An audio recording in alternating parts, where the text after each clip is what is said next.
आज modern physics के बारे में बात करेंगे।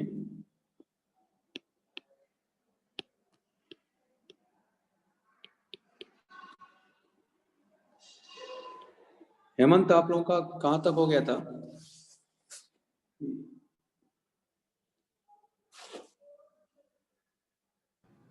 सर वो मोशन ऑफ न्यूक्लियस का है। मोशन ऑफ न्यूक्लियस वाला पार्ट हो गया था, बाकी मैंने एग्जांपल्स करवाए थे आपकी क्लास में।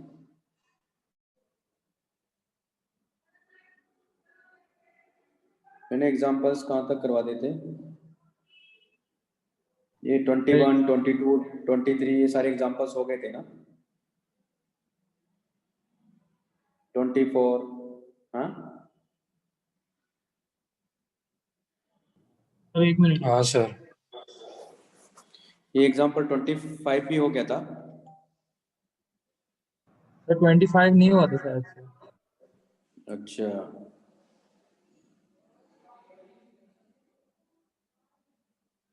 और श्रेय, आपके एग्जांपल 21 हो गया था क्या?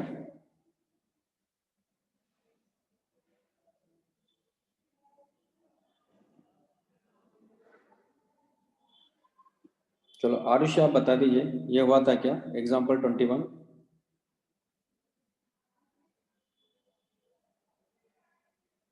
हाँ सर। 21 हो गया था। नहीं हुआ था सर 21 नहीं हुआ था। 21 नहीं हुआ था। चलो 21 एग्जांपल करा देता हूँ, उसके बाद हम लोग शुरू करेंगे कोलिजन वाला पार्ट, जो कि अभी किसी का भी नहीं हुआ है। कोलिजन और रिकॉइल स्पीड वाला पार्ट है ना। उसके बाद एक्सरेस पढ़ेंगे, और जो बचा हुआ है न्यूक्लियस के मोशन का, वो PP1 वालों को मैं बाद में करवा दूंगा, है ना। तो आज हम लोग एक तो एटॉमिक कोलिजन के बारे में बात करेंगे, और इसके बारे में बात करेंगे रिकॉइल स्पीड के बारे में, किसी भी एटम की रिकॉइल स्पीड क्या होगी, ठीक है, उसके बारे में बात करेंगे। और अगर टाइम रहा तो फिर एक्सरेस शुरू करेंगे। पहले मैं एग्जांपल 21 करा देता हूँ, जो कि इनको तो करवा दिया था, बाकी बच्चों को तो, है ना। तो एक क्वेश्चन करा देता हूँ मैं, फिर आगे चलते हैं हम लोग।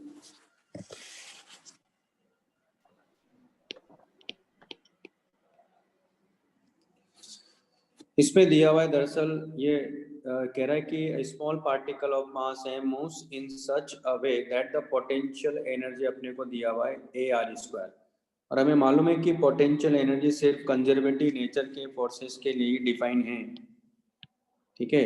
इसका मतलब है कि फोटोन डेंसिटी आपको नहीं बताया मैंने, फोटोन डेंसिटी या फोटोन फ्लक्स? नहीं सर। ठीक है, अभी बताता हूँ, कोई दिक्कत नहीं। ये एक है ना, ये बताता हूँ, एक बार ही क्वेश्चन कर लेते हैं। तो क्या होता है, हमारे पास कॉन्सेप्ट है F vector equal to minus du/dr r cap. इसको यहाँ डिफ्रेंशिएट करेंगे तो du/dr इक्वल टू है 2ar। इसको यहाँ रखेंगे तो हमारे पास फोर्स क्या आ जाएगा, F vector equal to minus 2ar r cap. ये क्या इंडिकेट कर रहा है? इसका मतलब है कि जो पार्टिकल सर्कल में रिवॉल्व कर रहा है उस पर फोर्स किधर है? क्यों? क्योंकि r कैप किधर होगा ना, r वेक्टर की डायरेक्शन में। इस माइनस ये इंडिकेट कर रहा है कि यहाँ फोर्स इसको किधर लग रहा है, टुवर्ड द सेंटर लग रहा है। यानी यही फोर्स क्या कर रहा है इसको, यही फोर्स सेंट्रीपिटल एक्सेलरेशन प्रोवाइड कर रहा है, यानी ये इक्वल टू जाएगा 2ar। तो हमारे पास एक इक्वेशन तो ये आ गई, है ना, यानी mv² इक्वल टू 2ar²। और अगर यहाँ से मैं काइनेटिक एनर्जी की बात करूँ तो half mv² equal to ar², क्योंकि अभी टोटल एनर्जी की बात करूंगा। क्वेश्चन में तो सिर्फ अपने से पूछ रहा है, where a is a constant and r is the distance of the particle from the origin, assuming Bohr's model of quantization of angular momentum and circular orbits, find the radius of nth allowed orbit। तो quantization वाला जो concept है ना, angular momentum is quantized, तो वो होता है mvr equal to nh/2π। यहाँ से अपने को क्या मिल जाएगा, तो यहाँ से ऐसा करते हैं हम, ये एक इक्वेशन ये है हमारे पास में, और एक इक्वेशन ये, इन दोनों में से एक तो v को एलिमिनेट कर सकते हैं तो r मिल जाएगा, क्योंकि r चाहिए अपने को, तो v को एलिमिनेट कर लेते हैं ये लिख लो पहले।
लिख लिया?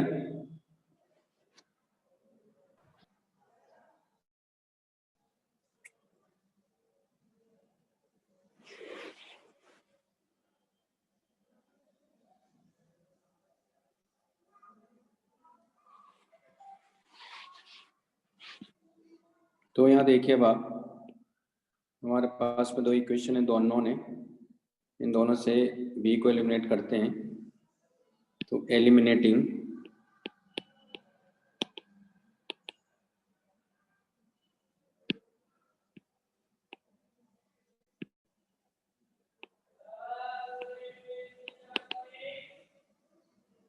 v from 1 and 2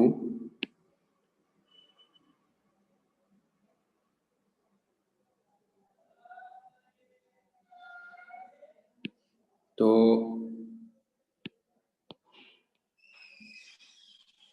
तुम्हारे पास में है m इंटू v को क्या लिखेंगे, nh by 2 pi M R का whole square equal to 2a r square. तो जाएगा m n square h square by 4 pi square m square r square equal to 2a r square.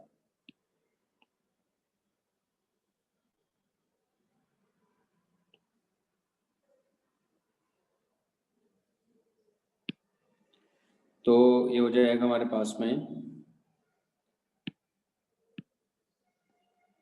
r square equal to, एक m से m cancel out हो गया, तो ये हो जाएगा सॉरी r टू पावर 4, कितना होगा r to power 4 n square h square by 8 pi square m a। ठीक है, तो यहाँ से अपने को r की वैल्यू मिलेगी n square h square by 8 pi square M A, और इसकी पावर हो जाएगी 1/4। तो ये तो हो गई उस सर्कल की रेडियस जिसमें रिवॉल्व कर रहा है। अगर ये पूछा जाए कि एनर्जी इन nth ऑर्बिट,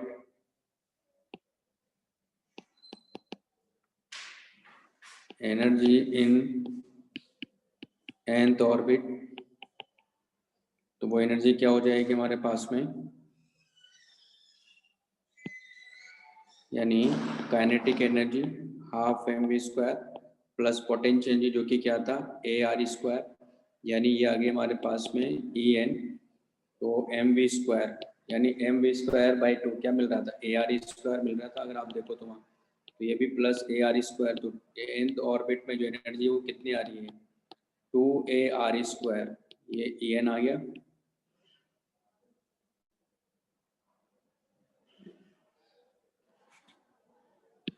तो अब क्या करेंगे, यहाँ से r की वैल्यू रख देंगे, तो ये आ जाएगा हमारे पास में en equal to 2a r square का मतलब है n square h square by 8 pi square M A और इसकी पावर हाफ। यहाँ से n को बाहर ले लेंगे, 2a को अंदर लेके जाएंगे तो n, 2a जब अंदर जाएगा तो क्या मिलेगा, 4a square h square by 8 pi square ma, और इसकी पावर हाफ ये हो गया en। तुम्हारे पास ये आ जाएगा, दरअसल a से एक कैंसिल आउट हो जाएगा और ये तो हो जाएगा n into a h square by ये हो जाएगा 2 पाई स्क्वायर m और इसकी पावर हाफ। तो ये एनर्जी भी आ गया है ना, एनर्जी इन nth ऑर्बिट क्या होगा, तो ये लिख लीजिए।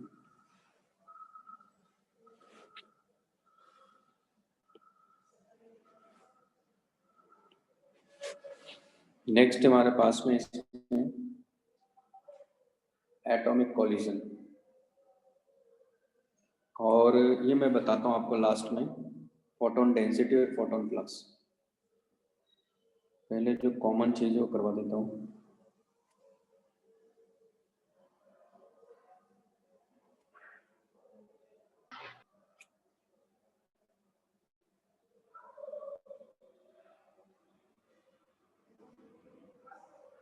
अच्छा, वैसे क्वेश्चन नंबर 25 तो किसी का भी नहीं हुआ ना हेमंत, आप लोगों का हुआ?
लिख लिया गया?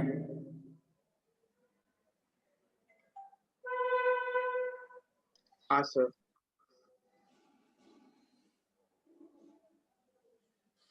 ये क्वेश्चन नंबर 25 आप लोगों का हुआ है क्या? ओम, आप लोगों का हुआ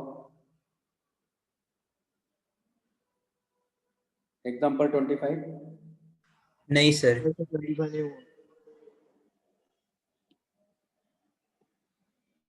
और आमिर आप लोगों का भी नहीं हुआ ना? नहीं सर। चलो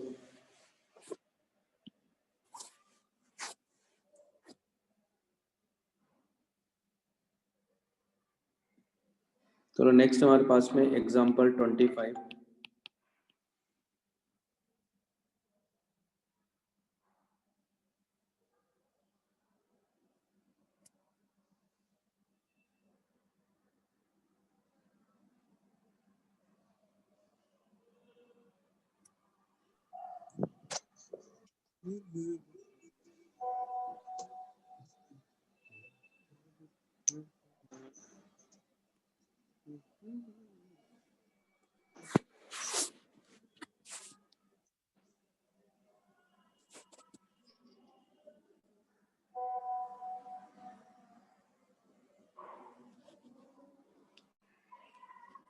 Example 25.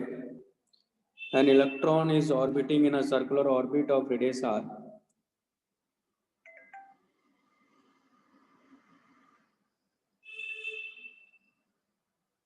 An electron is orbiting in a circular orbit of radius r under the influence of a constant magnetic field of strength B.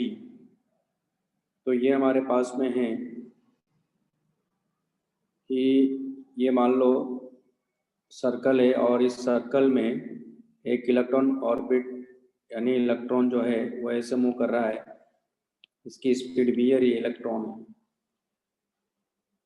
Under the influence of a constant magnetic field of strength B, इसका मतलब है कि magnetic field जो है अगर मैं इसको anti clock direction में रिवॉल्व करता हुआ देख रहा हूँ यानी किसकी वजह से हो रहा है ये? मैग्नेटिक फील्ड की वजह से। इसका मतलब हुआ कि मैग्नेटिक फील्ड बाहर की तरफ होना चाहिए।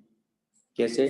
क्योंकि इसको जो फोर्स लगेगा F vector equal to minus E V vector cross B vector. आप यहाँ देखो V क्रॉस बी की डायरेक्शन किधर है?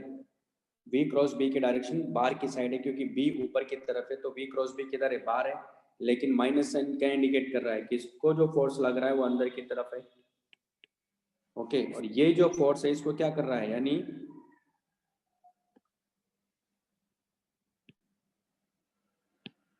यही जो फोर्स है इसको सेंट्रीपिटल फोर्स प्रोवाइड कर रहा, तो V और B के बीच में ये एंगल कितना? 90 डिग्री है, क्योंकि B बाहर की तरफ है, B इस व्हाइट बोर्ड के प्लेन में है।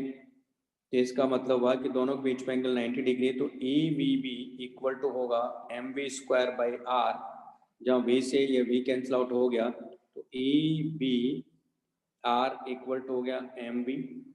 ओके, अब अपने को क्या चाहिए? Allowed values of the radius of the orbit चाहिए। अच्छा, साथ में ये भी कह रहा है assuming that Bohr's postulate regarding the quantization of angular momentum holds good for this electron। यानी ये हो जाएगा हमारे पास में mv_r equal to nh by 2 pi. mv_r equal to nh by 2 pi. एक इक्वेशन ही आगे, एक इक्वेशन ये हमारे पास में। तो इक्वेशन नंबर 1, इक्वेशन नंबर 2। तो पहले allowed values of the radius of orbit, यहाँ से v को एलिमिनेट कर देते हैं इन दोनों से। तो क्या हो जाएगा हमारे पास में? m इंटू यानी mv की वैल्यू यहाँ से रख देते हैं 1 से। तो हमारे पास mv की वैल्यू रखेंगे तो क्या हो जाएगा? देखो, EB_R into R equal to NH by 2 pi, यानी R square equal to NH by 2 pi EB। तो हमारे पास R की वैल्यू आ गई यहाँ NH बाई 2 पाई EB, और इसका ये स्क्वायर रूट है। तो ये हमारे पास में होगा, ये R की वैल्यू आ गई। फिर कह रहा kinetic energy of the electron in orbit चाहिए, काइनेटिक एनर्जी भी चाहिए। तो R की वैल्यू क्या करेंगे? इसे एक में पुट कर देंगे। तो R की वैल्यू कैसा करते हैं? पुटिंग इन 1,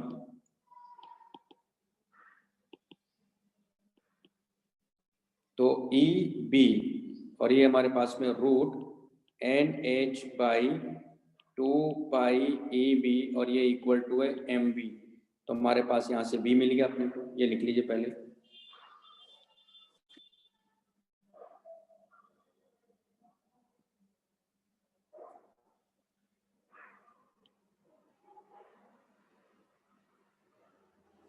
भाई ये लॉजिक समझ में आ रहा है सबको? हाँ सर। हाँ सर।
लिख लिया? हाँ सर। हाँ सर।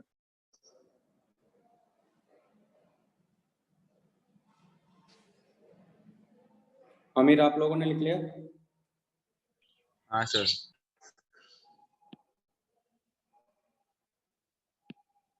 ठीक है, तो यहाँ से देखो ये B मिल गया, तो अपने को काइनेटिक एनर्जी मिल जाएगी। देखो कैसे, इसको यहीं सोल्व करता हूँ मैं।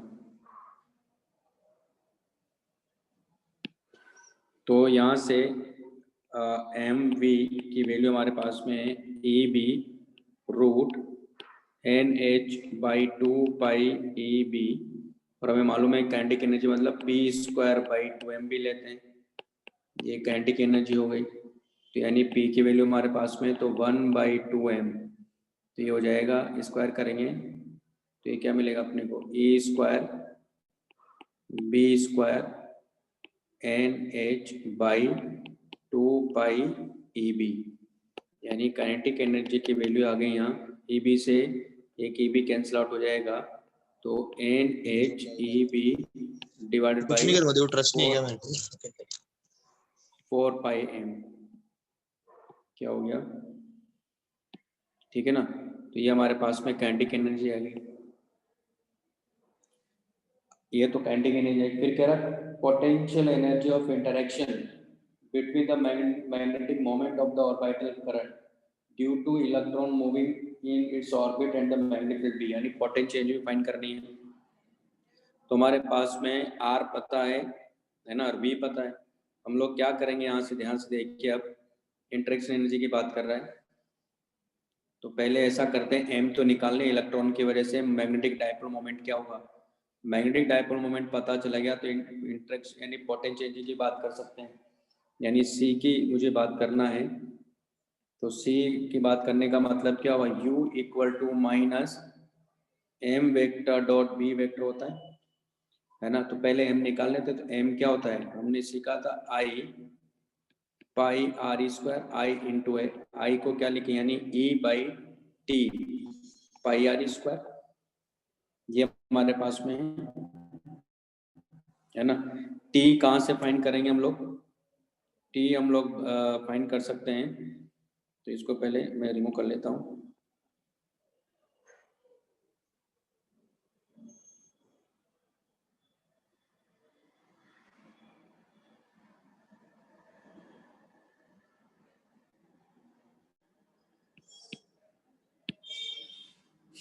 तो भी T भी अपने को फाइंड करना है, और R तो अपने को मालूम ही था, अभी निकाला था हम लोगों ने, है ना। तो T कैसे फाइंड करेंगे, T होता है हमारे पास में V/R, ये इक्वल टू क्या है, ओमेगा, और इसको क्या लिखते हैं 2π/T, है ना। याद आ रहा है भाई, हमने मैग्नेटिक फील्ड में कॉन्सेप्ट पढ़ा था। तो V/R, V मालूम है, R भी पता है ना। तो V/R ऐसा करते हैं ना, क्योंकि हमारे पास में ये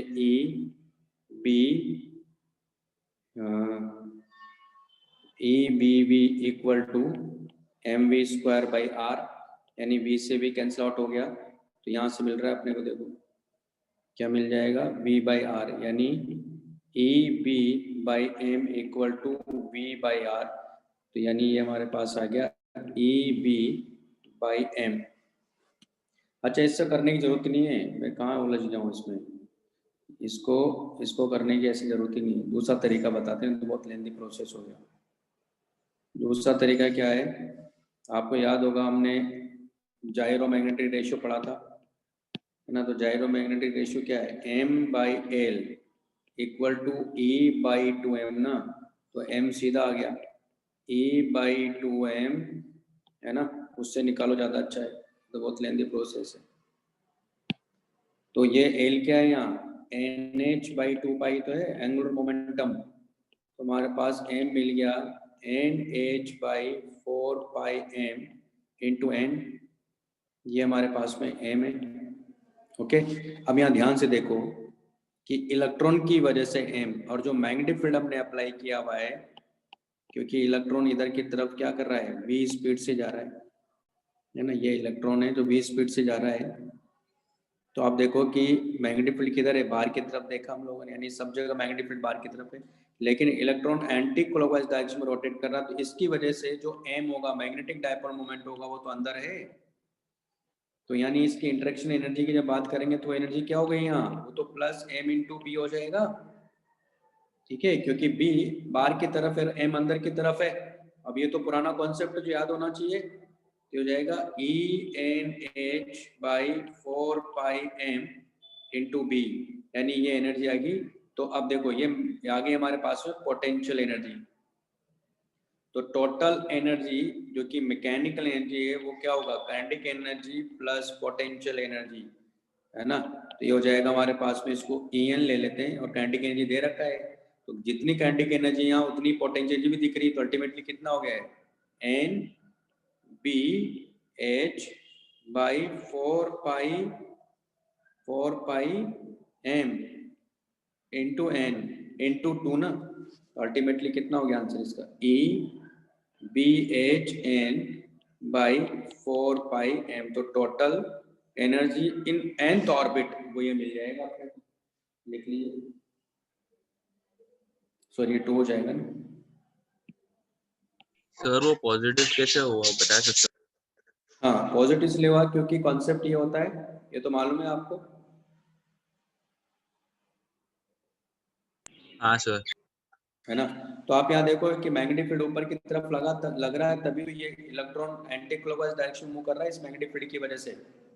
और इस इलेक्ट्रॉन जब अगर एंटी क्लॉकवाइज डायरेक्शन में रिवॉल्व कर रहा है, इसकी वजह से जो मैग्नेटिक डायपोल मोमेंट होगा, क्योंकि मैग्नेटिक डायपोल मोमेंट एक वेक्टर क्वांटिटी है, तो इलेक्ट्रॉन अगर एंटी क्लॉकवाइज डायरेक्शन में घूम रहा तो एक तरह से करंट क्लॉकवाइज डायरेक्शन में हुआ, तो करंट अगर क्लॉकवाइज डायरेक्शन में हुआ तो उसकी वजह से मैग्नेटिक डायपोल मोमेंट किधर होता है, उस केस में अगर क्लॉकवाइज करंट फ्लो करेगा तो अंदर की तरफ होगा, राइट हैंड थंब रूल से देखो तो आप, ठीक है।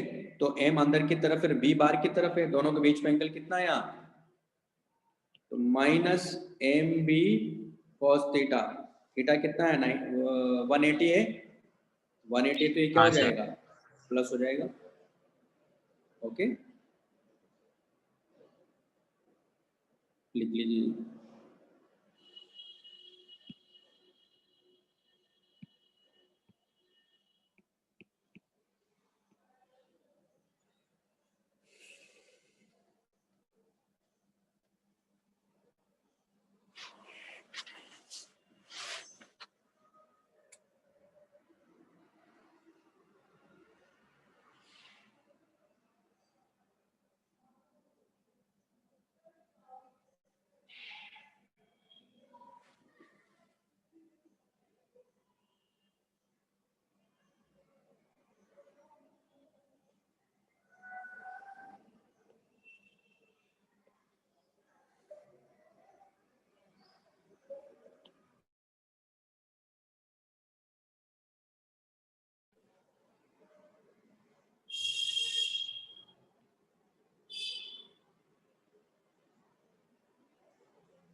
लिख लिया,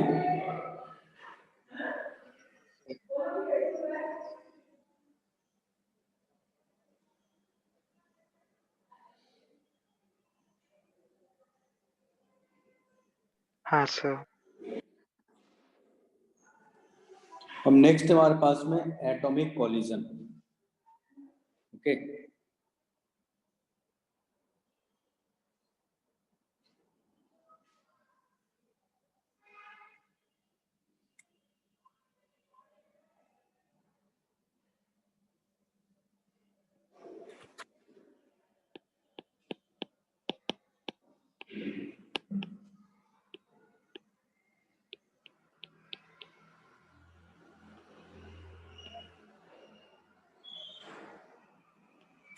एटॉमिक कॉलिजन, अब होगा क्या, इसमें एक पॉइंट याद रखना है, वैसे तो अभी मैं लिखवा दूंगा कि जब भी किसी एटम और किसी पार्टिकल के बीच में कॉलिजन हुआ, किसी एटम या पार्टिकल के बीच में कॉलिजन हुआ, या दो एटम के बीच में कॉलिजन हुआ, या एक एटम और एक आयन के बीच में कॉलिजन हुआ, तो हम लोग क्या करेंगे, यहाँ लॉस की बात करेंगे, ठीक है। तो अगर वो लॉस, जो भी लॉस होगा, तो आप ये नहीं मानोगे कि लॉस होके वो हीट मतलब रेडिएशंस की फॉर्म में बाहर चला गया, यानी बाहर, ऐसा नहीं कि वो लॉस कहीं और गया, नहीं। जब भी एटॉमिक कॉलिजन की बात करेंगे तो जो लॉस है ना, उसका यूज या तो वो जो एटम होगा उसके इलेक्ट्रॉन को या तो एक्साइट कराए वो, यानी उस इलेक्ट्रॉन को हायर एनर्जी लेवल पे ले जाए वो एनर्जी, या उस एटम को ही आयोनाइज कर दे। ठीक है, तो जब तक उस एनर्जी का यूज वहां नहीं होगा, आप वो जो लॉस है ना, उस लॉस की बात कर ही नहीं सकते हो। अगर मान लो यूज नहीं हो रहा है तो फिर लॉस नहीं मानेंगे। क्या मानेंगे फिर हम लोग? परफेक्टली इलास्टिक कोलिजन मानेंगे कि कोई लॉस नहीं हो रहा है। यानी जब भी एटॉमिक कोलिजन की बात करेंगे तो जो लॉस है वो कहीं ना कहीं यूज होना चाहिए। किसमें यूज होना चाहिए? या तो एटम को में जो इलेक्ट्रॉन है उसको एक्साइट करा दे, या एटम को आयोनाइज करा दे। ये बात समझ में आई पहले तो, इसलिए मैं पहले इसी पॉइंट को लिखवा देता हूँ।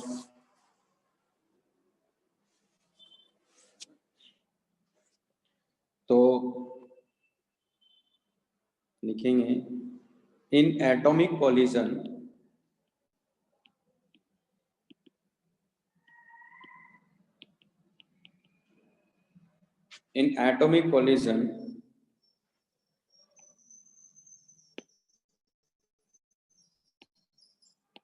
loss in kinetic energy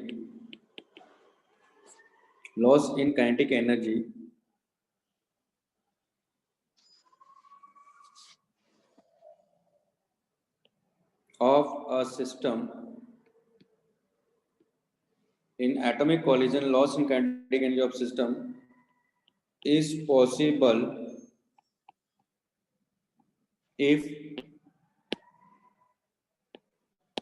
it is used to ionize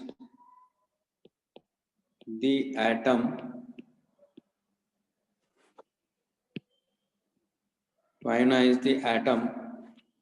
or to excite the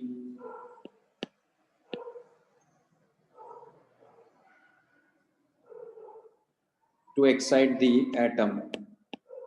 Okay, so in atomic collision, loss in kinetic energy of a system is possible if it is used to ionize the atom or to excite the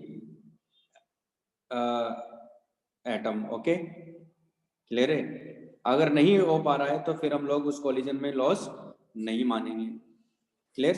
तो इसमें हम लोग क्या करेंगे, सबसे पहले जो भी कॉन्सेप्ट हमने सीखा, हमने जो भी सेंटर मास में जो भी कॉन्सेप्ट सीख कर आए, एक तो मोमेंटम कंजर्वेशन की बात करेंगे क्योंकि कोई सिस्टम पर एक्सटर्नल फोर्स नहीं होगा, और एक एनर्जी की बात करेंगे, टोटल एनर्जी कंजर्व की बात करेंगे, तो जो लॉस भी है वो भी इंक्लूड करके चलेंगे। ठीक है, देखो कैसे। तो यहाँ हम लोग सबसे पहले क्या करेंगे, जब भी क्वेश्चन की बात करेंगे तो सबसे पहले देखेंगे कि मैक्सिमम लॉस कितना हो सकता है। तो आपको ये मालूम है कि मैक्सिमम लॉस किस केस में होता है? जब कोफिशिएंट ऑफ रेस्टिट्यूशन की वैल्यू 0 हो, यानी इसको बोलते हैं परफेक्टली इनइलास्टिक कोलिजन। तो कोलिजन में सबसे पहले हम लोग मैक्सिमम लॉस निकालेंगे।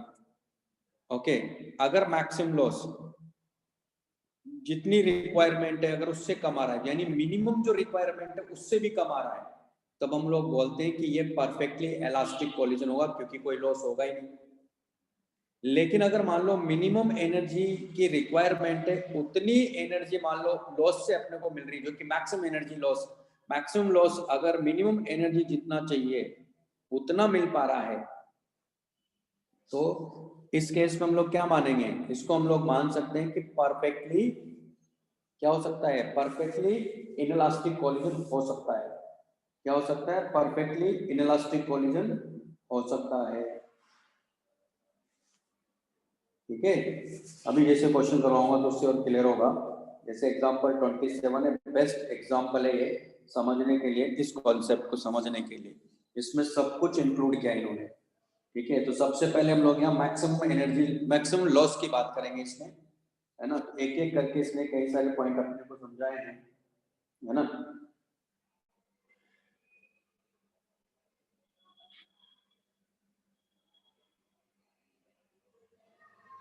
ठीक, जैसे ये एग्जांपल से अभी आपको समझाता हूँ तो और क्लियर होगा।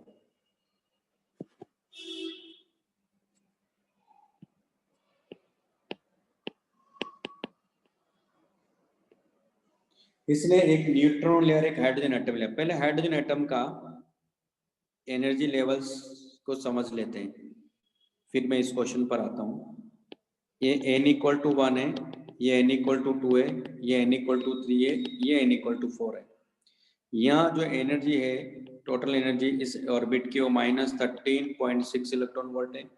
यहाँ की जो एनर्जी है वो -3.4 इलेक्ट्रॉन वोल्ट है। यहाँ की जो एनर्जी है E3 वो -1.51 इलेक्ट्रॉन वोल्ट है, और यहाँ की जो एनर्जी है वो -0.85 इलेक्ट्रॉन वोल्ट है। अब ध्यान से समझिएगा कि अगर इलेक्ट्रॉन ग्राउंड स्टेट में है, हाइड्रोजन एटम की बात कर रहे हैं हम लोग यहाँ, तो अगर इसको मिनिमम एनर्जी कितना चाहिए कि इसको एक्साइट करा दें, तो ये 1 से 2 में जाए तो मिनिमम एनर्जी कितनी चाहिए, डिफरेंस निकालो तो 10.2 इलेक्ट्रॉन वोल्ट है। अगर ये 1 से 3 में जाता है तो 12.09 इलेक्ट्रॉन वोल्ट चाहिए, और अगर ये 1 से 4 में जा रहा है तो 12.75 इलेक्ट्रॉन वोल्ट चाहिए। अभी इसको थोड़ा समझते हैं। और अगर इसको पूरी तरह से बाहर ले जाना है, यानी इस एटम को आयनाइज कराना है, तो मिनिमम कितनी एनर्जी चाहिए, 13.6 एनर्जी चाहिए। ग्राउंड लेवल से इसको बाहर निकालना है। अब समझो कि मैक्सिमम लॉस निकाला, अगर मैक्सिमम लॉस 10.2 से कम आ रहा है तो उस लॉस का तो कोई लॉजिक नहीं बन रहा, कोई ये कहीं यूज ही नहीं हो रहा हो। यानी मान लो मैं कहता हूँ कि वो 9 इलेक्ट्रॉन वोल्ट आता तो कहीं यूज ही नहीं, क्योंकि मिनिमम ही अपने को 10.2 चाहिए इसके लिए। इसका मतलब ये कोलिजन परफेक्टली इलास्टिक माना जाएगा, पहला केस। दूसरा, अगर मैक्सिमम लॉस ही 10.2 इलेक्ट्रॉन वोल्ट आ रहा है तो ये कोलिजन, अब ध्यान, ये नहीं कह रहा हूं कि मैक्सिमम लॉस ही 10.2 आ रहा तो ये परफेक्टली इनइलास्टिक कोलिजन हो जाएगा, नहीं, वो तो आ रहा है मैक्सिमम, तो जरूरी थोड़ी है। यानी ये परफेक्टली इनइलास्टिक भी हो सकता है और परफेक्टली इलास्टिक भी हो सकता है, यानी कोई लॉस ही ना हो। तो हम पॉसिबल की बात कर रहे हैं, है ना। In atomic collision loss in kinetic energy of a system is possible if it is used to ionise the atom और टू एक्साइट द एटम। ठीक है, तो ये हो गया। नेक्स्ट, अगर मान लो 11 इलेक्ट्रॉन वोल्ट होता तो इसका मतलब क्या हुआ, 11 इलेक्ट्रॉन वोल्ट अगर होता तो इसका मतलब हुआ कि 10.2 से तो ज्यादा है लेकिन 12.09 से कम है। इसका मतलब ये परफेक्टली इनइलास्टिक तो नहीं हो सकता, यानी पार्शली इलास्टिक पार्शली इनइलास्टिक हो सकता है, क्योंकि 10.2 वहां से मिल सकता है ना। तो पार्शली इलास्टिक पार्शली इनइलास्टिक हो सकता है, और परफेक्टली इलास्टिक भी हो सकता है, मान लो लॉस ही ना हो। आगे बात सुन में, तो उस केस में इसको क्या मानेंगे हम लोग, पार्शली इलास्टिक और पार्शली इनइलास्टिक हो सकता है, और परफेक्टली इलास्टिक भी हो सकता है कि कोई लॉस ही ना हो, है ना। तो ये सारे केसेस एक एक करके डिस्कस करते हैं हम लोग। ठीक, ये लिख लो। फिर मैं क्वेश्चन का जो पॉइंट लिखा ना इसने कि what will be the type of collision if के क्या है, इसकी न्यूट्रॉन की काइनेटिक एनर्जी है ना। मैं भी इसको करके दिखाता हूँ आपको, ये लिख लो पहले।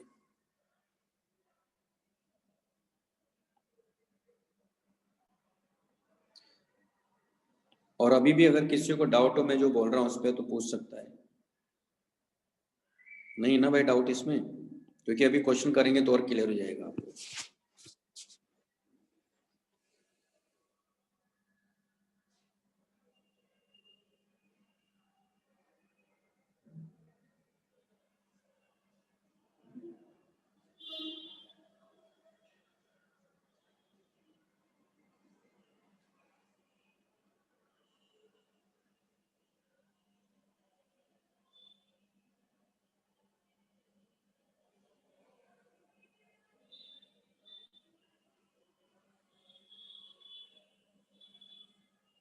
लिख लिया? हाँ सर। सर एक मिनट।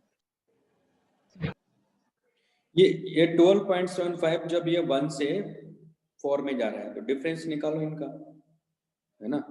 जब इसका मतलब हुआ E4 माइनस E1, जब ये एक्साइट होगा, कोई इलेक्ट्रॉन है ग्राउंड स्टेट में, जब वो n=4 स्टेट में जाएगा तो वो कितना आ रहा है, देखो E4 मतलब -0.85 माइनस 13.60, है ना।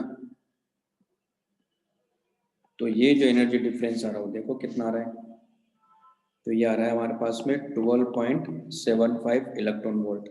यानी अगर 1 से 4 में जा रहा है तो इलेक्ट्रॉन को कितनी एनर्जी चाहिए, मिनिमम नहीं, कितनी एनर्जी चाहिए अगर उसको 1 से ग्राउंड स्टेट से थर्ड एक्साइटेड स्टेट में ले जाना है या nth ऑर्बिट मतलब n equal to fourth orbit में लेके जाना है, तो कितनी एनर्जी चाहिए 12.75। अगर ये एनर्जी लॉस में मिलती है तो इसका मतलब वो एटम क्या कर सकता है, एक्साइट हो सकता है।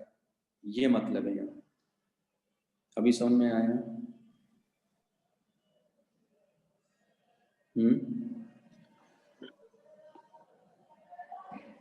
ये है ना, ठीक है। और अभी अभी क्वेश्चन करवाता हूँ तो और क्लियर होगा ना आपको। चलो देखो, यहाँ दिया हुआ है अपने को कि ये हाइड्रोजन एटम है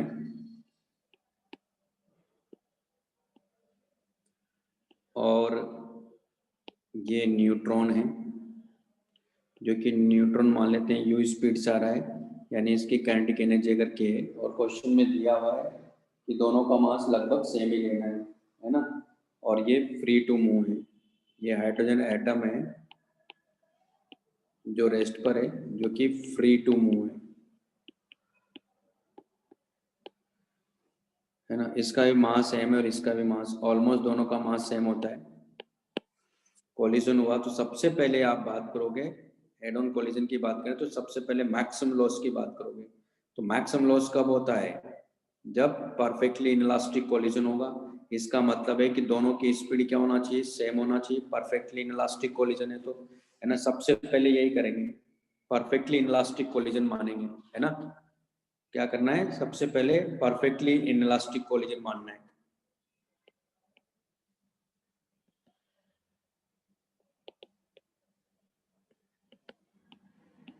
क्यों, क्योंकि इस केस में जो लॉस होता है वो मैक्सिमम लॉस होता है।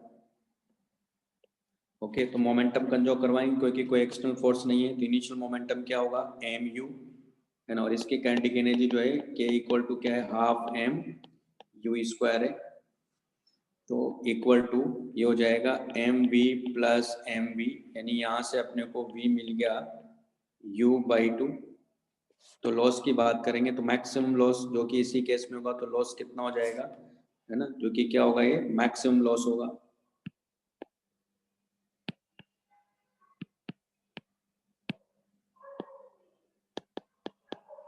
क्योंकि E इक्वल टू 0 की बात कर रहे हैं हम लोग, है ना। तो मैक्सिमम लॉस, तो इनिशियली एनर्जी कितनी थी, kinetic energy half m u square. Final kinetic energy कितनी सिस्टम की, तो half m b square plus half m b square. तो हमारे पास हो गया half m u square minus ये हो गया एम वी स्क्वायर। बी की वैल्यू यहाँ से रखेंगे क्योंकि ये u बाई टू है, तो ये हो जाएगा half m u square minus m u by two का होल स्क्वायर। इसको सिंप्लीफाई करेंगे तो मैक्सिमम लॉस मैंने यहाँ ले रहा हूँ डेल्टा एच ले लेते हैं, तो वो कितना आ रहा है निकल के 1/4 एम यू स्क्वायर, यानी अल्टीमेटली कितना आ गया है, के बाई टू आया। कितना आ गया, के बाई टू। ये मैक्सिमम लॉस है। सबसे पहले ये बात करेंगे, अब एक एक करके डिस्कस करते हैं कि के की वैल्यू इसने पहले लिया 14 इलेक्ट्रॉन वोल्ट है तो कौन सा कोलिजन लेना है। फिर के की वैल्यू ये ले रहा है 20.4 इलेक्ट्रॉन वोल्ट, तो कौन सा कोलिजन होगा। फिर 22 लिया तो कौन सा कोलिजन है, फिर 24.18 लिया तो कौन सा कोलिजन है। लिख लो इसको, फिर बताता हूँ मैं आपको।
लिख लिया?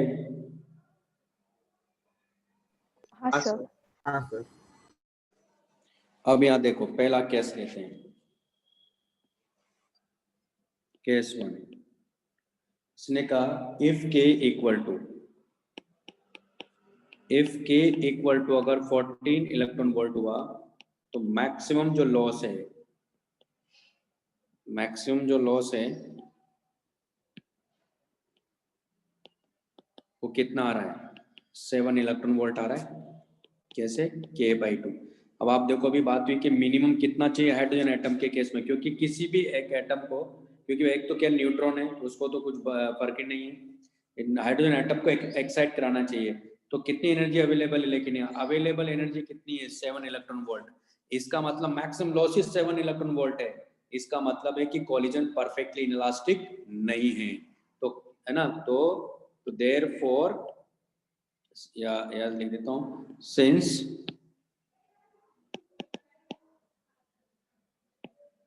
Minimum energy required to excite the hydrogen atom, since minimum energy required to excite the hydrogen atom is कितना है? 10.2 electron volt. therefore collision is perfectly elastic, यानी इस केस में परफेक्टली इलास्टिक कॉलिजन होगा, कोई लॉस हो ही नहीं सकता। क्योंकि अगर मान लो हम माने कि लॉस हुआ भी 7 इलेक्ट्रॉन वोल्ट, तो इसका यूज क्या है? कुछ नहीं है, क्योंकि एटम को एक्साइट कराना चाहिए या आयोनाइज कराना चाहिए। क्लियर है भाई सबको ये कॉन्सेप्ट?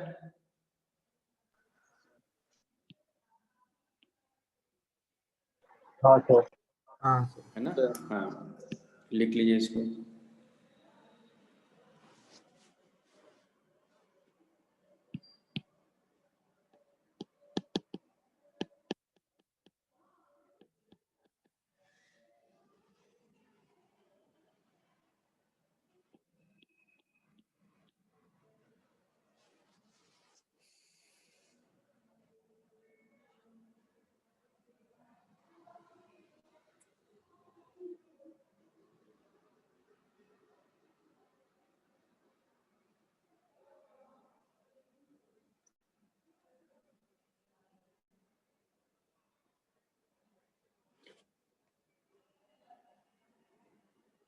तो आप ये भी लिख सकते हो, कोलिजन मस्ट बी, यानी इसमें ये भी लिख सकते हो, कोलिजन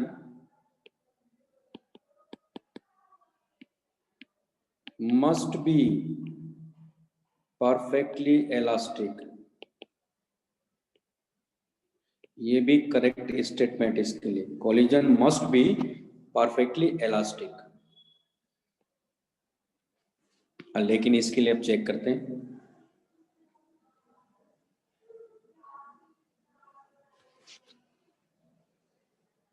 हम यहाँ देखो, अब इस केस में डेल्टा H मैक्स कितना आ रहा है? ये आ रहा है 10.2 इलेक्ट्रॉन वोल्ट। इसका मतलब है कि अब देखो, ये नहीं कहूंगा कि मस्ट बी परफेक्टली इनलास्टिक है, नहीं, यानी इसमें क्या कह सकते हैं? कोलिजन पार्शली इनलास्टिक नहीं कह सकते, लेकिन तो कोलिजन में बी परफेक्टली इनलास्टिक,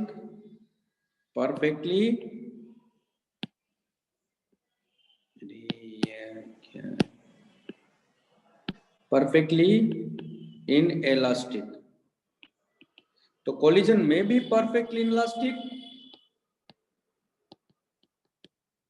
कोलिजन में भी परफेक्टली इलास्टिक। हरी बात सुन में, इस केस में ऐसा होगा, दोनों पॉसिबल है। तो कंफर्म नहीं कह सकते कि collision must be perfectly inelastic, नहीं, कोलिजन में भी परफेक्टली इनलास्टिक, कोलिजन में भी परफेक्टली इलास्टिक, यानी पार्शली इलास्टिक या पार्शली इलास्टिक नहीं कह सकते, लेकिन इस केस में लिख लो, या तो लॉस होगा, अगर कम लॉस हुआ, अगर मान लो पार्शली हुआ तो कम लॉस हुआ, तब तो कोई यूज ही नहीं उसका। तो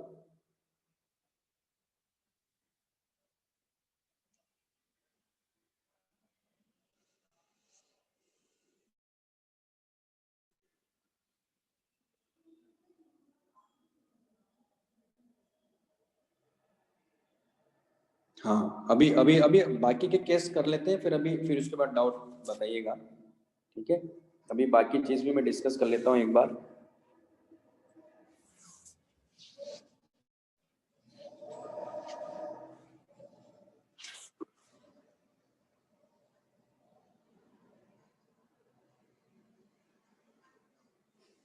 लिख लिया। अब यहाँ थर्ड केस भी,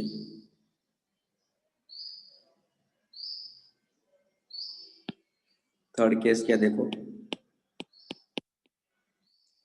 के की वैल्यू क्या दे रहा है, के की वैल्यू 22। तो इफ के इक्वल टू 22 इलेक्ट्रॉन वोल्ट, तो मैक्सिमम लॉस कितना आ रहा है इस केस में, देखो 11 इलेक्ट्रॉन वोल्ट आ रहा है। तो अब देखो ये कौन सा कॉलिजन हो सकता है। अब ये कॉलिजन परफेक्टली इनइलास्टिक नहीं हो सकता, क्यों? क्योंकि परफेक्टली इनइलास्टिक में तो लॉस कितना हो रहा है 11, जबकि अब ये कहीं का नहीं है 11, तो कहीं का भी नहीं है। इसका मतलब हुआ कि कॉलिजन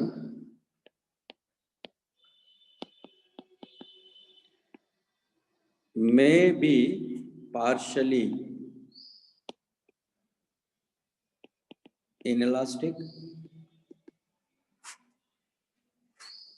और पार्शली इलास्टिक, और कॉलिजन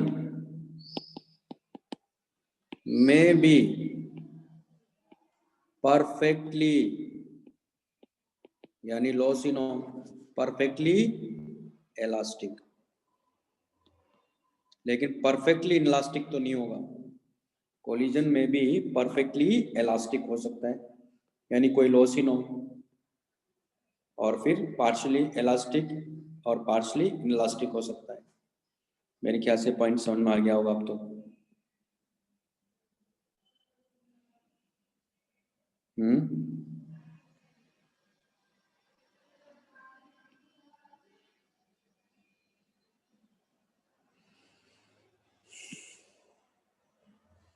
फोर्थ पॉइंट देखो अब, फोर्थ पॉइंट क्या है, इफ के equal to 24.18 electron volt,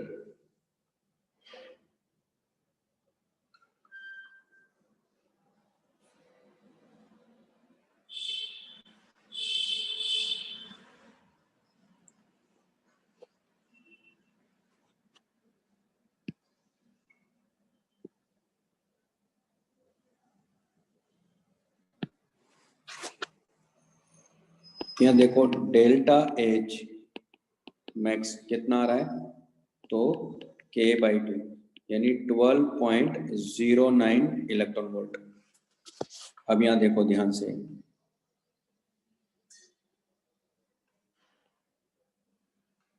n equal to 1, n equal to 2, n equal to 3, यहाँ से यहाँ जाने के लिए कितना चाहिए 10.2 इलेक्ट्रॉन वोल्ट, और यहाँ से यहाँ जाने के लिए कितना चाहिए 12.09।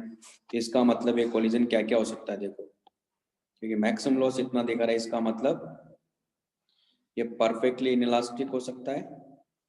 तो परफेक्टली इनइलास्टिक हुआ तो 12.09 मिल जाएगा, है ना। तो कोलिजन, इसको हटा देता हूँ पहले में,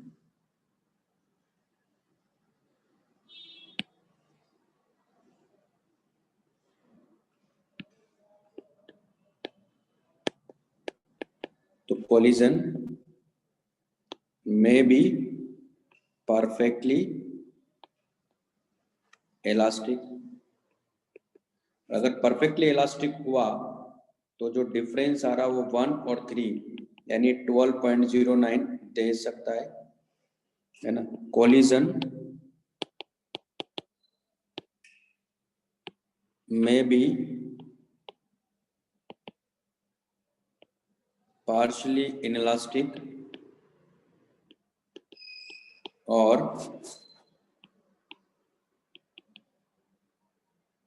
partially elastic, ऐसा हुआ तो डेल्टा E 12 यानी 10.2 इलेक्ट्रॉन वोल्ट दे सकता है। कोलिजन में भी परफेक्टली इलास्टिक, ये भी पॉसिबल, यानी तीनों केस इस केस में पॉसिबल है। ठीक है, तीनों कंडीशन हम लोग यहाँ देख सकते हैं। मेरे ख्याल से ये क्लियर हो गया होगा अब तो। तो उसमें फर्स्ट पॉइंट कोलिजन में भी परफेक्टली इनइलास्टिक आएगा ना? परफेक्टली, हाँ सॉरी, बिल्कुल बिल्कुल सही कहा आपने, परफेक्टली इनइलास्टिक ही आएगा।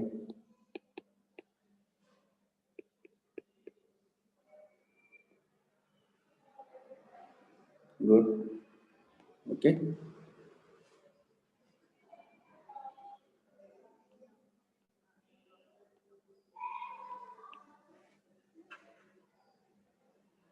पार्शली हो सकता है ना, क्योंकि देखो 0 और 12.09 के बीच में एनर्जी हो सकती है, तो बीच में अपने को 10.2 मिल रहा है ना। 0 और 12.09 के बीच में 10.2 मिल रहा है, तो वो इलेक्ट्रॉन को 1 से 2 में पहुंचा दे तो पार्शली इनइलास्टिक हो गया ना।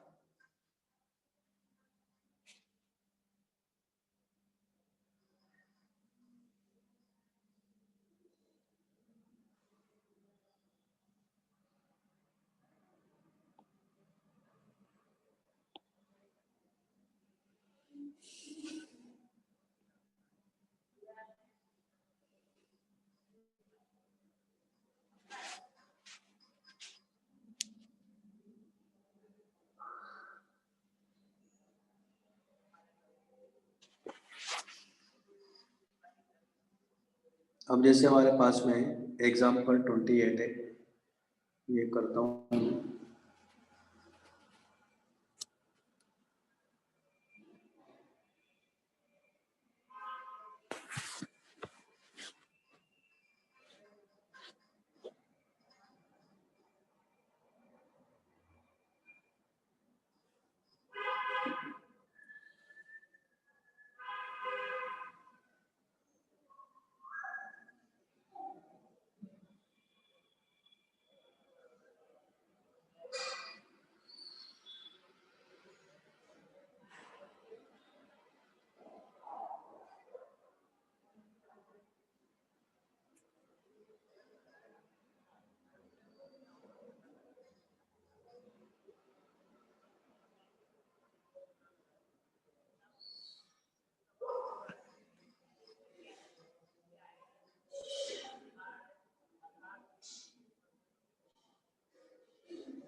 लिख लिया? हाँ sir. सर। अब जैसे ये क्वेश्चन है हमारे पास में, अब इसमें क्या दिया देखो, helium ion is address and is ground state, a neutron with initial kinetic energy k collides head on with the helium ion, find minimum value of k so that there can be an inelastic collision between these two particles. आप try करेंगे इस question को solve करिए तो फिर मैं बता दूंगा, करो इस क्वेश्चन को, एग्जांपल 28।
हो गया?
बताओ क्या?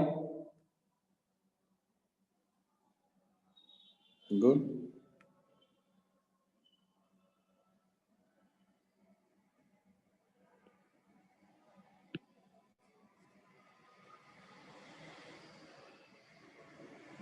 देखो कैसे करेंगे।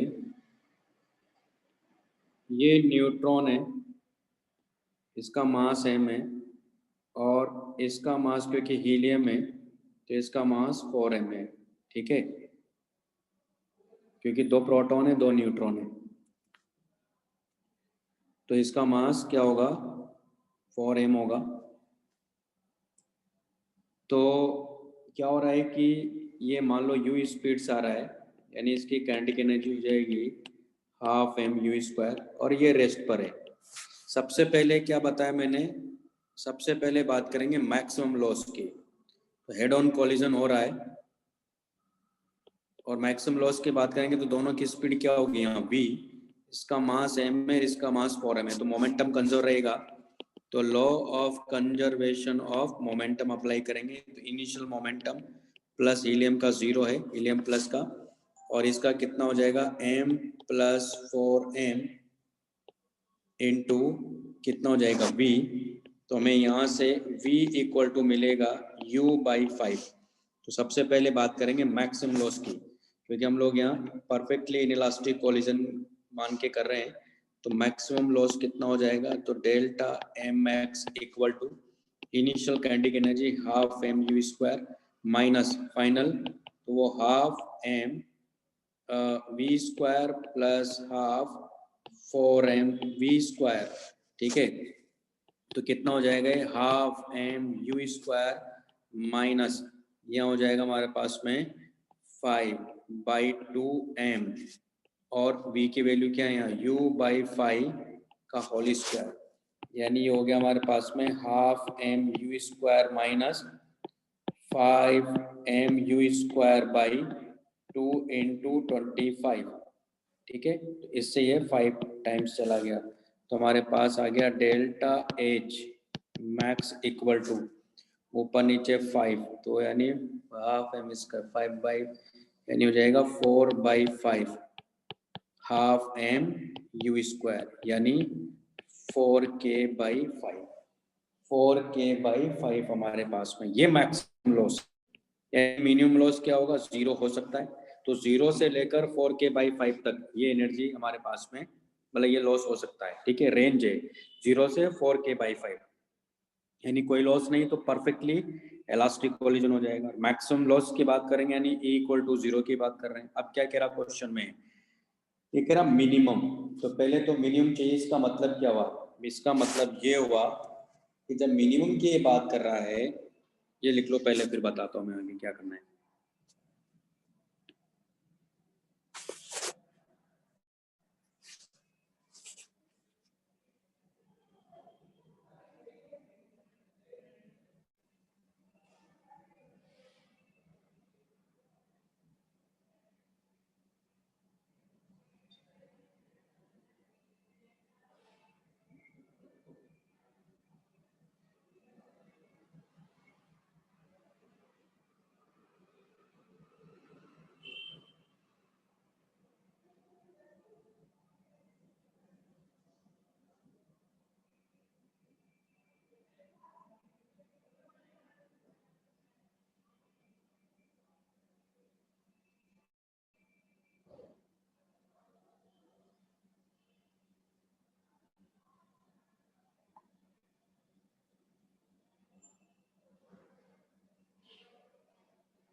लिख लिया?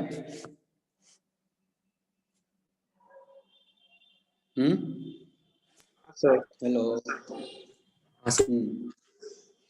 अब यहाँ देखो, तो हेड हीलियम की बात कर रहे हैं हम लोग, तो इसका मतलब क्या हो, देखो यहाँ मिनिमम चाहिए तो n equal to 1, n equal to 2, ये कितना होता है -54 पॉइंट इलेक्ट्रॉन वोल्ट, है ना। ये E2 E1 है सॉरी, और E2 कितना होता है -13.6 इलेक्ट्रॉन वोल्ट है। तो मिनिमम ये एनर्जी चाहिए। ये एनर्जी कितनी आ रही है यहाँ, ये एनर्जी होती है 14.8 इलेक्ट्रॉन वोल्ट। इसका मतलब क्या हुआ कि मिनिमम चाहिए अपने को। इसका मतलब है कि 4k/5, 4k/5 just greater than equal to क्या होना चाहिए, 40.8 इलेक्ट्रॉन वोल्ट होना चाहिए।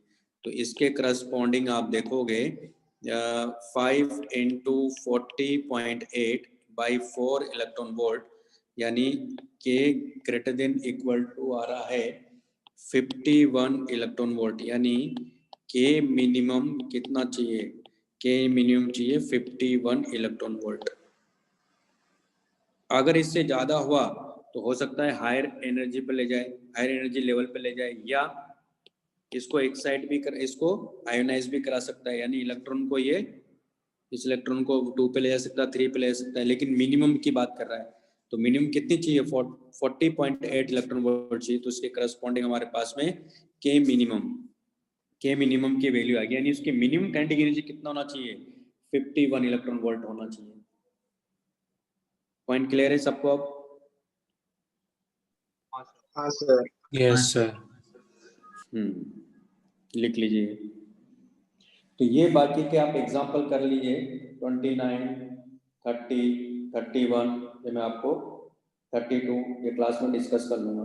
अब मैं पहले फ्लक्स डेंसिटी, फोटोन फ्लक्स और फोटोन डेंसिटी पढ़ा देता हूँ, है ना।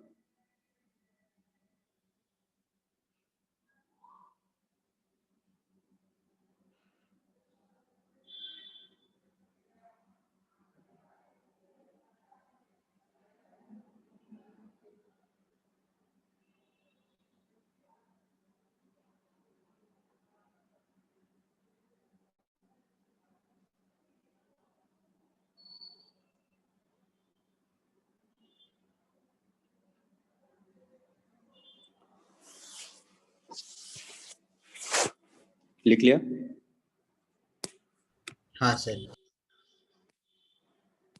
वैसे तो कुछ बच्चों ने तो पढ़ा है, लेकिन मैं एक बार और समझ लेते हैं, है ना, क्योंकि कुछ बच्चों ने नहीं पढ़ा है। फिर ये न्यूक्लियस वाले का भी अगर टाइम मिला तो न्यूक्लियस मूविंग वाला केस भी बता दूंगा मैं, ठीक है।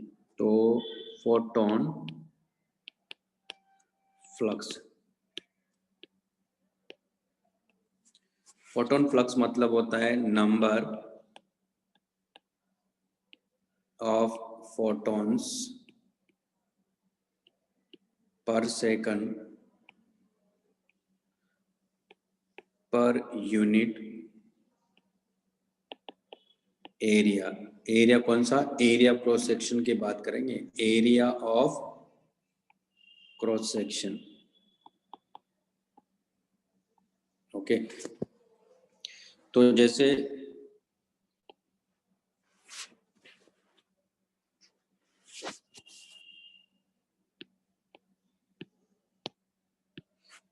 अगर मैं बात करूं कि पहला अगर मान लो यूनिफॉर्म इंटेंसिटी है, पहला केस लेते हैं यूनिफॉर्म इंटेंसिटी। यूनिफॉर्म इंटेंसिटी के लिए क्या बोला है मैंने कि जो एनर्जी है, जो लाइट एनर्जी है, वो कहाँ से आ रही है, लार्ज डिस्टेंस से आ रही है ना। तो मान लो ये वाला एरिया प्रोसेक्शन, ये बीम आ रही मान लो, तो इसका एरिया प्रोसेक्शन ए और इसकी इंटेंसिटी आई है। तो हमने देखा कि आई इक्वल टू होता है एन एच न्यू बाई ए। तो इस केस में एन बाई ए जो है वो क्या आ गया, आई बाई एच न्यू, है ना। इसको बोल रहे हैं फोटोन फ्लक्स। इसको मैं फाई ले लेता हूँ, तो ये इसकी मैं बात कर रहा हूँ। तो ये क्या हो गया, फोटोन फ्लक्स आ गया इस केस में। है ना। दूसरा है कि अगर मान लो लाइट सोर्स, अगर मान लो पॉइंट लाइट सोर्स है, पॉइंट लाइट सोर्स है, मान लो पॉइंट लाइट सोर्स है, तो उस केस में क्या हो जाएगा,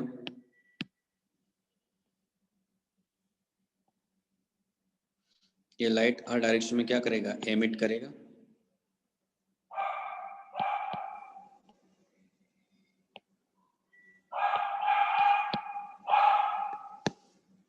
तो किसी आर डिस्टेंस की अगर हम लोग बात करेंगे यहाँ, तो यहाँ पर जो इंटेंसिटी होगी वो आई है और इसकी जो पावर है वो पी है। तो इंटेंसिटी इक्वल टू क्या हो जाएगा यहाँ, तो वो हो जाएगा P बाई 4πr², यानी पी को क्या लिखेंगे, N H new by 4πr²। इस केस में हो जाएगा एन बाई 4πr², इसको बोलेंगे फोटोन फ्लक्स। और इस केस में भी क्या आ जाएगा आई बाई एच न्यू। तो मेरे ख्याल से कॉन्सेप्ट समझ में आ गया होगा, है ना। लिख लीजिए।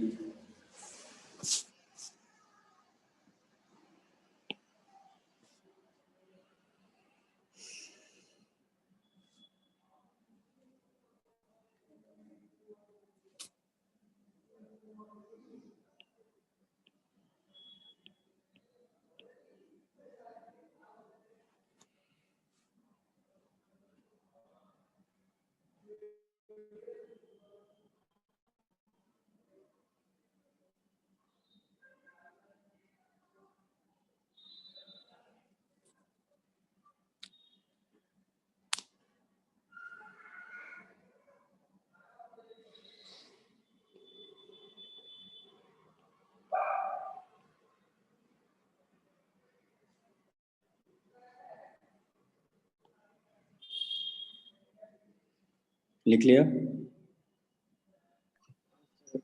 एक मिनट।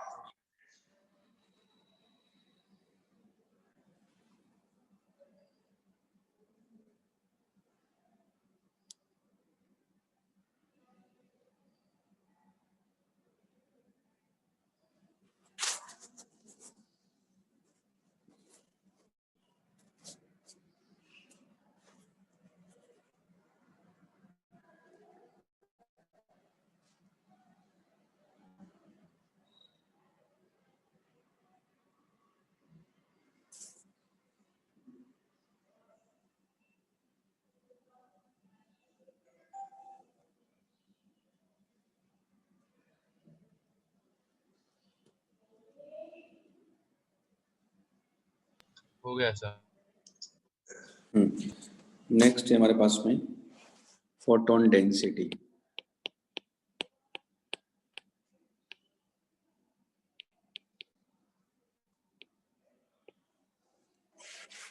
यानी number of photons per unit volume, number of photons per unit volume. तो मैं इसी से ले लेता हूँ यूनिफॉर्म इंटेंसिटी से। अगर यूनिफॉर्म इंटेंसिटी है तो हम लोग पॉइंट सोर्स का ही बता सकते हैं, लेकिन कॉन्सेप्ट इसी से समझ लेते हैं, है ना।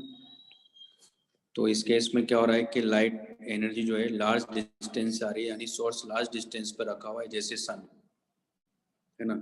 तो ये एनर्जी आ रही है हमारे पास में। तो यहाँ से क्या करेंगे, एक सिलेंडर में बना रहा हूँ, है ना। तो लाइट एनर्जी ऐसे जा रही है, हाइपोथेटिकल सिलेंडर बना लिया मैंने। यहाँ area of cross section A, और मान लो यहाँ से क्योंकि ये वैक्यूम में है, तो यहाँ से यहाँ मान लो सी डेल्टा टी, मतलब डेल्टा टी टाइम में ये जो फोटॉन्स जो डिस्टेंस ट्रेवल कर रहे हैं वो सी डेल्टा टी होगी। इस पूरे का वॉल्यूम बता सकता हूँ मैं। तो वॉल्यूम कितना आ गया इसका, तो वॉल्यूम आ गया सी डेल्टा टी इंटू ए ना, डिस्टेंस इंटू एरिया। तो ये वॉल्यूम आ गया। अब हमारे पास में इंटेंसिटी यहाँ क्या है, कांस्टेंट है, और ये आई इक्वल टू क्या है, एन एच न्यू बाई ए। यहाँ से एन अगर मैं निकालता हूँ तो एन क्या होता है, number of photons per second होता है। अगर मैं इसको मैं यहाँ ले लेता हूँ एन डैश, यानी अगर मैं एन इंटू डेल्टा टी से मल्टीप्लाई करूँ तो ये क्या हो गए, ये हो गया हमारे पास में नंबर ऑफ फोटॉन्स हो गए, नंबर ऑफ फोटॉन्स किसमें, डेल्टा टी टाइम के लिए, ये क्या हो गए, नंबर ऑफ फोटॉन्स हो गए, है ना। तो अगर मैं यहाँ एन डैश बाई वॉल्यूम करता हूँ सी डेल्टा टी इंटू ए, इसको मैं बोल रहा हूँ फोटोन डेंसिटी रो पीएच, इसको क्या ले रहा हूँ मैं यहाँ, यानी इसको मैं रो पीएच ले रहा हूँ, फोटोन डेंसिटी, है ना।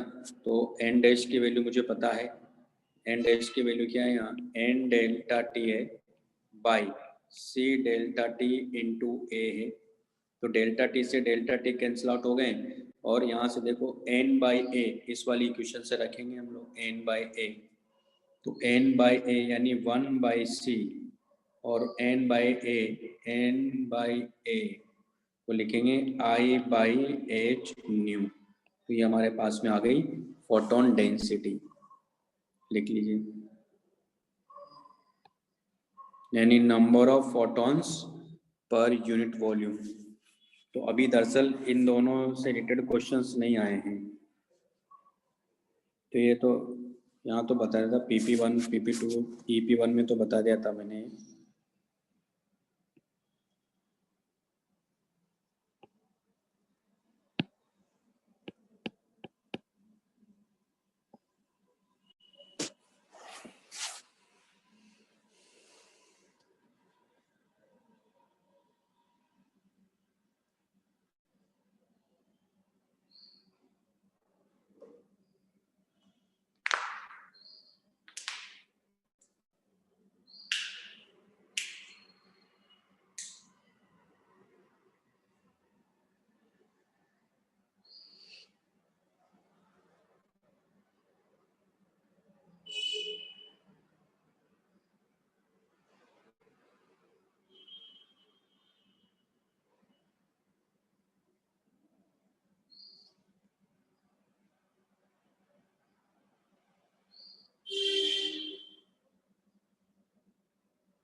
लिख लिया,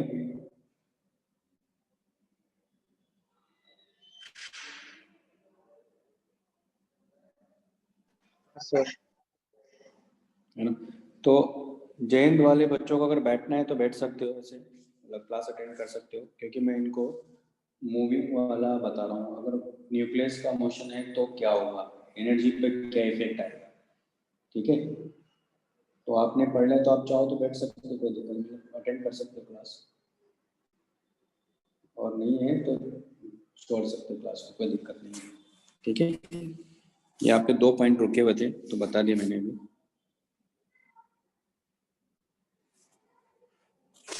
लिख लिया ना सबने। तो नेक्स्ट है हमारे पास में effect of nucleus motion on energy of atom.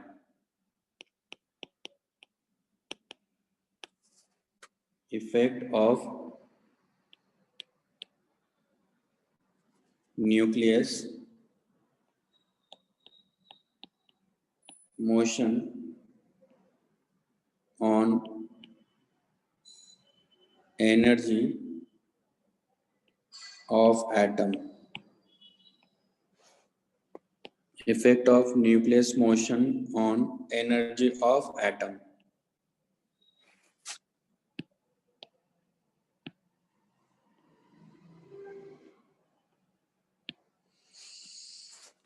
तो ये जो कॉन्सेप्ट है हम लोग मैं आपको बाइनरी स्टार सिस्टम में पढ़ा चुका हूँ, और मैंने आपको कहा था इसको मैं मॉडर्न फिजिक्स में वापस से बताऊंगा भी, सेम वही कॉन्सेप्ट है। वहाँ ग्रेविटेशनल फोर्स था, यहाँ इलेक्ट्रोस्टैटिक फोर्स है, जो इन एक न्यूक्लियस और एक इलेक्ट्रॉन है, इनको क्या कर रहा है, ग्रेविटेशनल फोर्स क्या बोलते हैं, सेंट्रीपिटल फोर्स प्रोवाइड कर रहा है, जो इंटरेक्शन फोर्स इनके बीच में, वहाँ ग्रेविटेशनल फोर्स था, यहाँ इलेक्ट्रोस्टैटिक फोर्स है। देखो कैसे, तो इस केस में क्या होगा कि मान लो जैसे कि ये न्यूक्लियस है, इसका मास कैपिटल M ले लेते हैं, तो ये ZE प्लस में होगा, है ना, प्लस ZE है ये, और यहाँ ये इलेक्ट्रॉन है।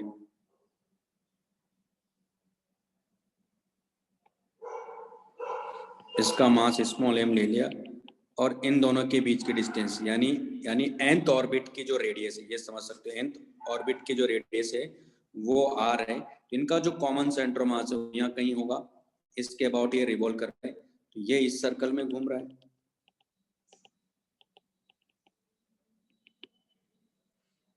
है ना,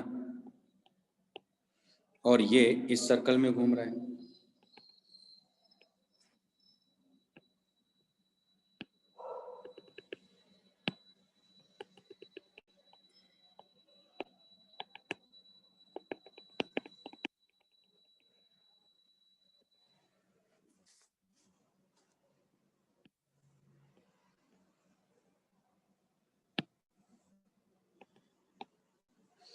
तो ये जो इसकी यानी टोटल जो डिस्टेंस है ये तो r है, क्योंकि है ना, और ये मान लेते हैं ये r1 है, और ये जिस रेडियस में घूम रहा है वो r2 है। तो टोटल आप देखो यहाँ r1 plus r2 equal to r है ना, और हमारे पास ये कॉन्सेप्ट है इसे m r2 equal to m r1, इन दोनों को सॉल्व करेंगे तो आप देखोगे कि r1 की वैल्यू क्या मिलेगी, capital M r by capital M plus small m, और r2 की वैल्यू क्या मिलेगी, small m r by capital M plus small m।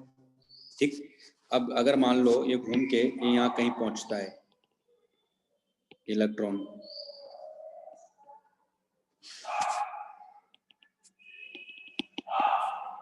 है ना, तो ये यहाँ कहीं पहुंचेगा,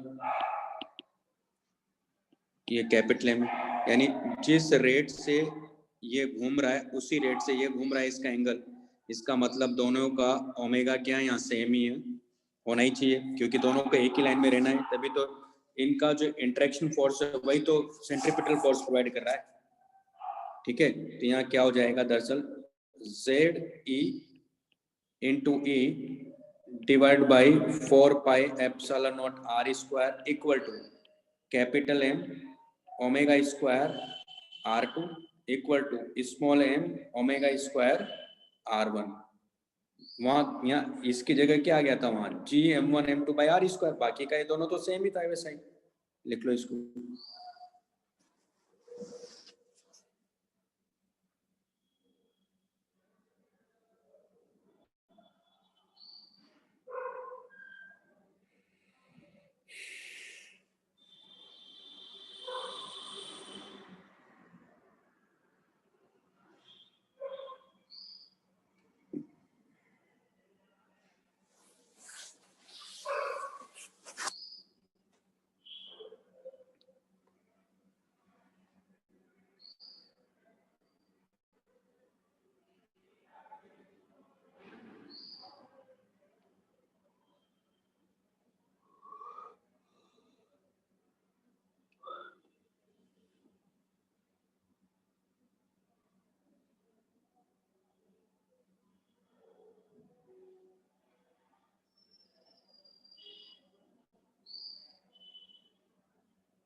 लिख लिया? हाँ सर। हाँ सर। हाँ सर। तो ये हमारे पास में, अब मैं इसको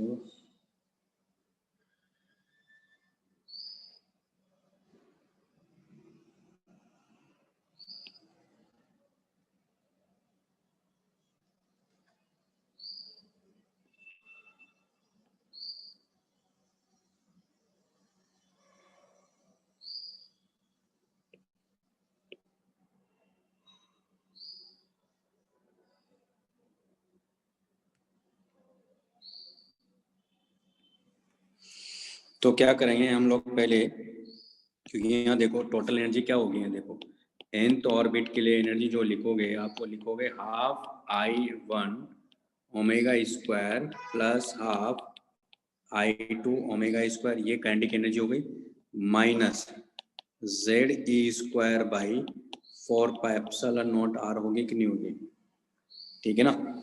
तो यहाँ पहले I1, क्योंकि I1 प्लस I2 निकाल लेते हैं, तो I1 plus I2 equal to क्या लिखोगे आप, कैपिटल M R2 का whole square plus small m R1 का होल स्क्वायर, क्योंकि दोनों को पॉइंट मास मानेंगे हम लोग।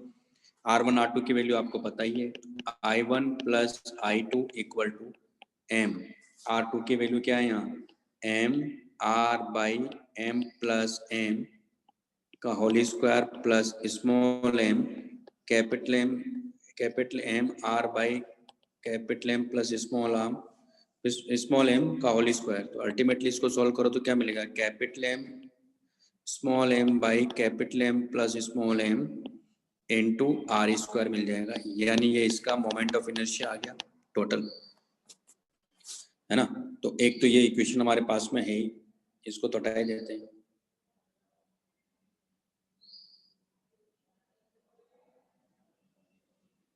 ये भी हटा दूं,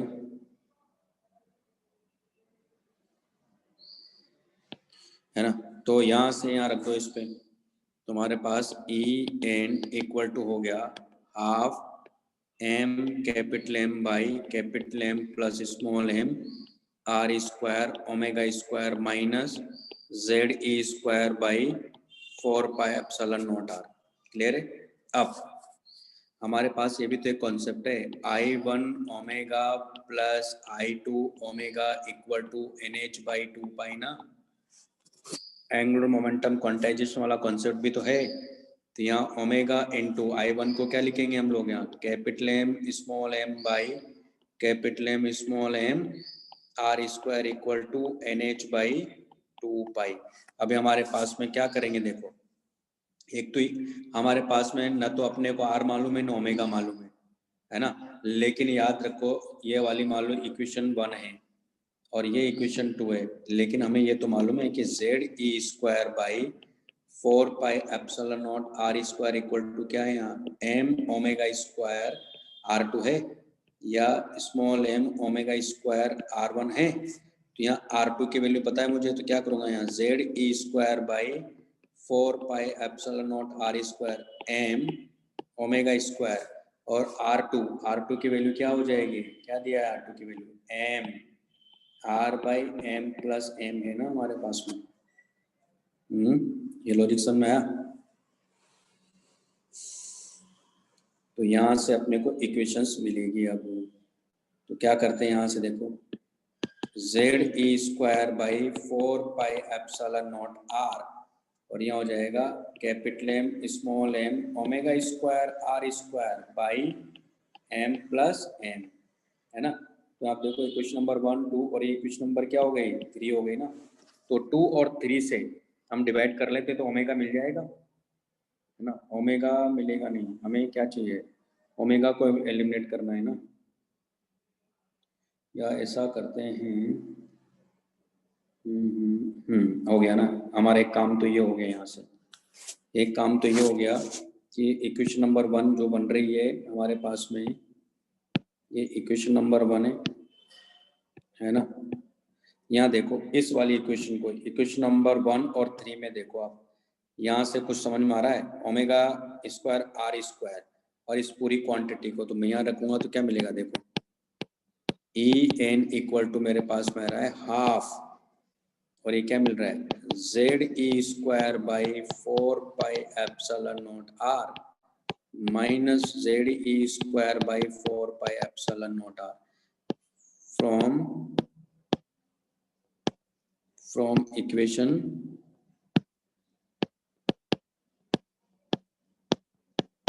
1 and 2, sorry 1 और 3।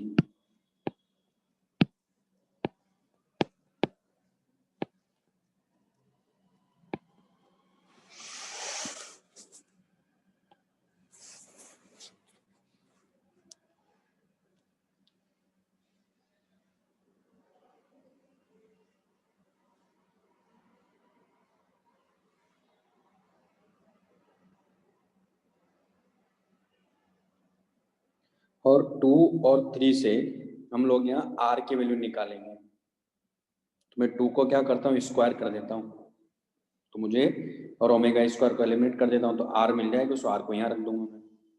ठीक है,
लिख लिया? एक मिनट। ये तो लिख लिया ना इधर वाला तो। हाँ सर।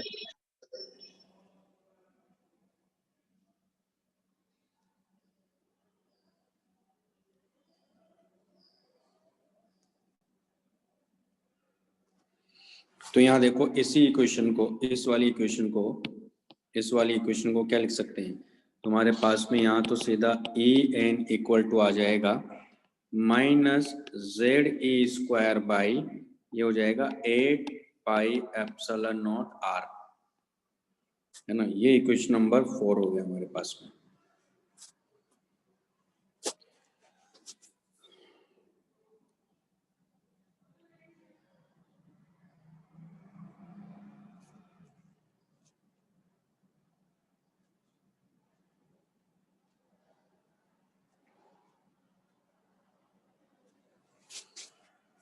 अब मैं यहाँ लिखूंगा फ्रॉम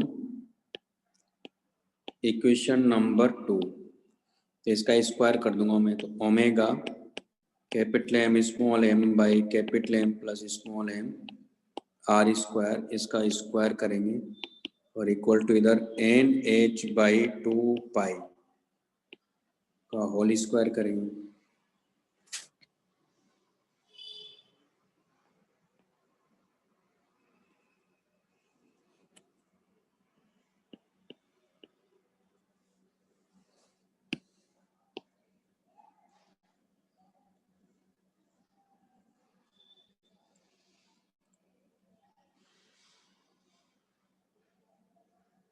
है ना, तो अब क्या करेंगे, यहाँ से इसमें से ओमेगा स्क्वायर की वैल्यू निकालेंगे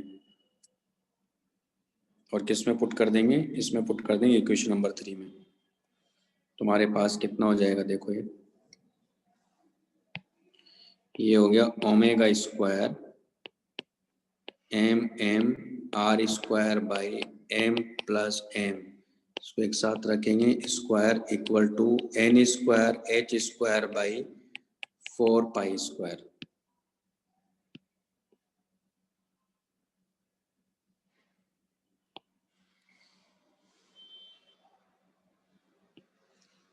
है ना, तो यहाँ से वैल्यू इसमें पुट करेंगे तो ओमेगा स्क्वायर निकाल लेते, कितना मिलेगा देखो, M plus M by M M R square का whole square N square H square by 4 pi square, putting in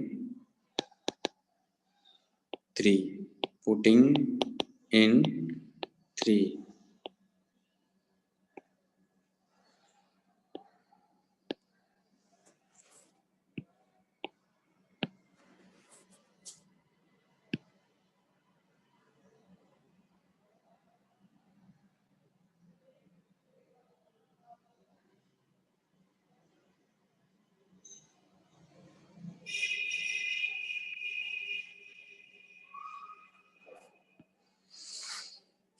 putting in 3, ठीक है, तो क्या हो जाएगा देखो,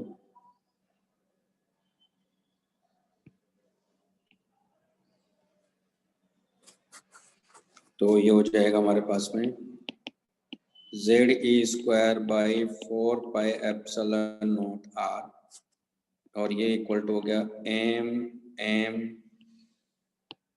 are square by M plus M, और ओमेगा स्क्वायर की वैल्यू वहाँ से रखेंगे तो M plus M by M R square का whole square N square H square by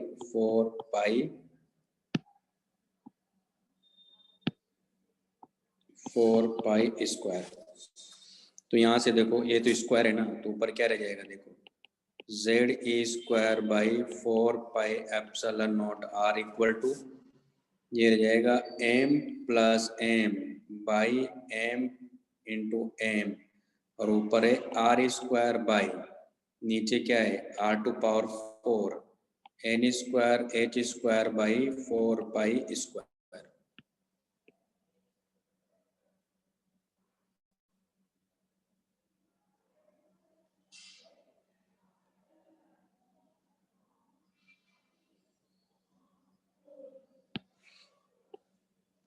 तो हमारे पास देखो एक यहाँ रह जाएगा Z E square by 4πε0 R equal to यहाँ रह जाएगा हमारे पास M plus M N square H square by 4π square और स्मॉल एम कैपिटल एम, और देखो यहाँ ये इधर आर है, इधर ऊपर आर स्क्वायर है, नीचे आर, नीचे आर रह गया सिर्फ, है ना। ये ऐसा करते हैं आर स्क्वायर रह जाएगा मतलब, है ना। खैर कोई बात नहीं, ये तो हट जाएगा यहाँ से, ये आर रह जाएगा। इस वैल्यू को कहाँ पुट करेंगे हम लोग, उसमें पुट कर देते, किस में, इक्वेशन नंबर 4 में, है ना। तो यहाँ से वैल्यू पुट कर देते हैं हम लोग। क्या होगा, छोड़ छोड़ के कहाँ भाग रहे हैं सारे, जब मन उचट गया है क्या, फिर बाद में रोएंगे अपनी जिंदगी को, ठीक है। तो छोड़ छोड़ के भाग रहे हैं, सिलेक्शन होगा नहीं, कुछ मिलेगा नहीं, फिर रोते रहेंगे।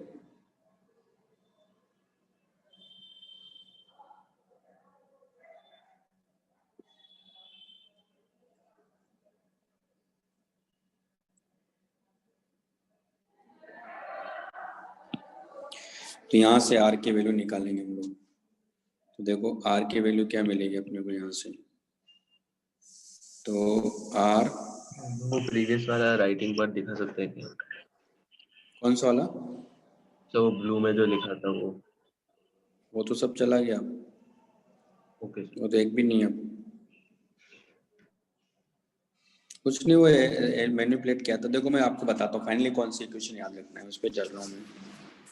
यहाँ से आर की वैल्यू निकाल के मैं वहाँ पुट करूँगा, 1/r की वैल्यू निकाल लेता हूँ। तो यहाँ से देखो 1/r, ये वैल्यू क्या मिलेगी मुझे, 1/r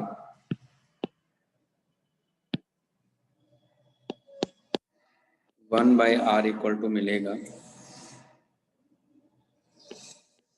Z E square by 4πε0, ये हो जाएगा 4π square M capital M by M plus M, ये हो जाएगा एन स्क्वायर एच स्क्वायर। इस वैल्यू को ऊपर रख देते हैं, तो ये आ जाएगा दरअसल E N equal to minus Z E square by 8π, वो तो आप देख लीजिएगा, मिल जाएगा आपको, रिकॉर्डिंग हो रहा है ना, तो कोई दिक्कत नहीं आएगी आपको। तो ये हो जाएगा हमारे पास में Z E square by 4πε0 4π square M capital M by M plus M N square H square, ये आ गया हमारे पास में, ठीक है। ये इधर का रफ कर दूं, राइट साइड वाला, हाँ सर।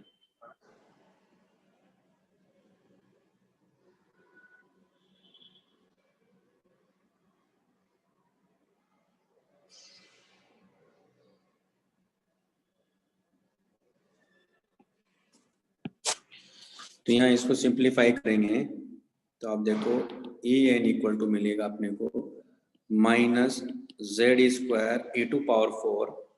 अब यहाँ देखो ये एक पाई से पाई ये कट जाएगा तो 4 पाई है ना, ऊपर देखो नीचे क्या है देखो 4 पाई और एक पाई, ये कैंसिल आउट हो गया।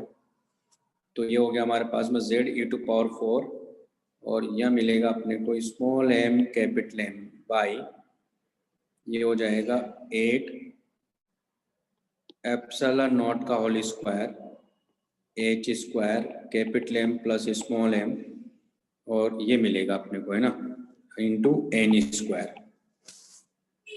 और सिंप्लीफाई करते हैं तो अपने को देखो क्या मिलेगा माइनस, मैं क्या कर रहा हूँ दरअसल यहाँ देखो ध्यान से, मैं इसको म्यू ले लेता हूँ, mu equal to capital M small m by capital M plus small m, ये ले लेता हूँ। इसको रिमूव कर दो ना,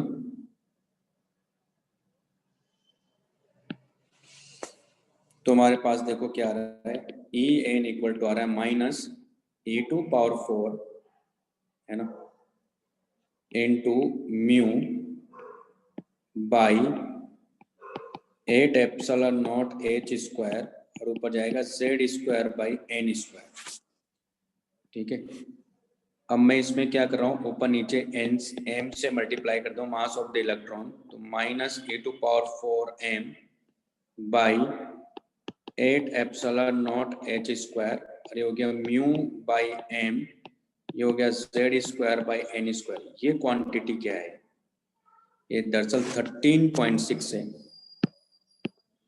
आप देखिएगा तो आप देखोगे कि ई एन की वैल्यू ये क्या रही है माइनस 13.6 इलेक्ट्रॉन वोल्ट है दरअसल ये, और ये mu by m Z square by n square. कुछ समझ में नहीं आया तो ये तो याद रख सकते हो। ठीक है, तो इतना तो कर ही सकते हो, तो ये याद रखना है आपको। तो इस तरह से एनर्जी चेंज होगी। जब म्यू की वैल्यू अपने को पता ही है, म्यू की वैल्यू क्या लिया मैंने यहाँ, ये लिया है। ठीक है, अब इसे मैं आपको एक मॉडिफाई करके दिखाता हूँ मैं आपको, ये लिख लो पहले।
लिख लिया?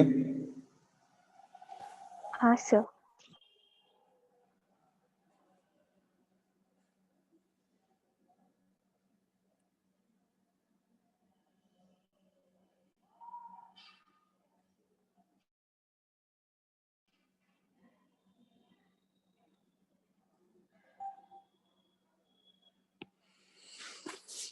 तो यहाँ देखो, अगर if capital M greater than small m, इसका मतलब वो जो बोर मॉडल है उसमें दरअसल न्यूक्लियस का मास जो है ना इलेक्ट्रॉन के मास के कंपैरिजन में इनफाइनाइट माना हुआ है, यानी लार्ज माना हुआ है। ठीक है, अगर है ना, और हमने जनरल केस निकाल लिया एक तरह से, तो इस केस में देखो आप यहाँ कैपिटल एम से डिवाइड करेंगे तो small m by 1 plus small m by capital M, ये वैल्यू क्या होगी स्मॉल एम आ गई, mu by small m equal to क्या आ गया 1। तो यही तो कहता है E1 equal to minus 13.6 electron volt Z square by n square.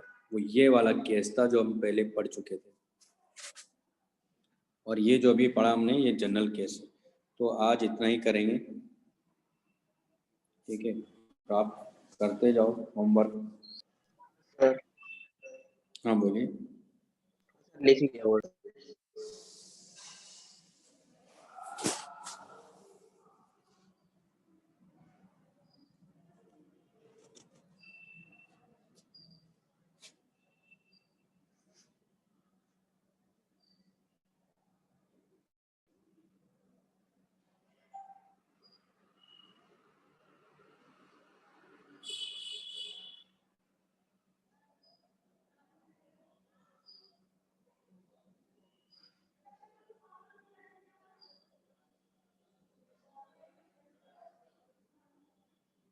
हाँ सर हो गया।